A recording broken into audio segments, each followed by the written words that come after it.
कुंभमेळ्याची तयारी चालू झाली भावांनो. नाशिकमध्ये सुशोभीकरण किंवा नाशिकचा बदल काही होत नाहीये, पण नाशिकमधून बाहेरच्या राज्यातून हे कोण लोक येऊ राहिले याच्यावर काय प्रशासनाचा लक्ष आहे का नाही? कोण लोक आहे तुम्ही बघा. एकच माणूस अपंग आहे, तो पण त्याच्या हातगाडीवर चालतो आहे आणि तो मोबाईलवर व्हिडिओ कॉलवर बोलतोय. हा कुठल्या प्रकारचा गरीब आहे ज्याच्याकडे मोबाईल आहे, जो व्हिडिओ कॉलवर बोलतो? आणि बाकीच्या ज्या व्हीलचेअर आहे, चार व्हीलचेअर घेऊन त्याच्यावर सामान घेऊन हे ढकलत चाललेले आहे. यांच्याकडे हे जे गरीब दिसतंय हे गरीब नसून हे फक्त अतिक्रमण करणारे लोक आहे, जे शहराचे नासधूस आणि घाण करणारे.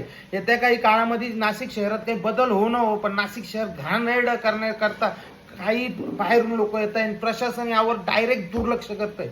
हे कोण लोक आहे? कुठून आले हे लोक? यांच्याकडे मोबाईल आहे, हे व्हिडिओ कॉलवर बोलतायत. ज्या गोरगरिबांना दिल्या जाणाऱ्या व्हीलचेअर हे स्वतः सामान व्हायला वापरताय. कुठून आलेले लोक हे? अरे बरं, हे आहे तरी कोण? या शहराला यांचं योगदान काय?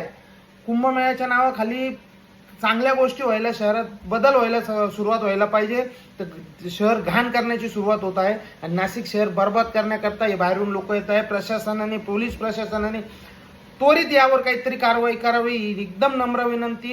या लोकांचा काहीतरी बंदोबस्त करावा. हे नक्की आहे तरी कुठले, हे कोणत्या भागातून आले, बरं या शहरात कुठल्या पद्धतीने आणि कशासाठी येत आहे, बरं हे वस्ता कुठे आहे, जिथं तिथं घाण, कुठेही रस्त्यात खाता हाकता, काहीही करता. या लोकांवर प्रशासनाने लवकर काहीतरी निर्बंध आणणं गरजेचं आहे. एक नाशिककर म्हणून प्रशासनाला हात जोडून विनंती करतो की कृपया लवकरात लवकर हे बाहेरून येणारे जे गरीब त्याने म्हणता येणार, कारण का रात्रीच्या यांना दारू प्यायला पैसे राहतात, सगळ्या मोबाईल गरीब त्याने म्हणता येणार, पण हे गरीबाच्या वेशात आलेले लोक यांचा काहीतरी न्याय निवाडा करावा प्रशासनाने. जय हिंद, जय महाराष्ट्र, जय शिवराय.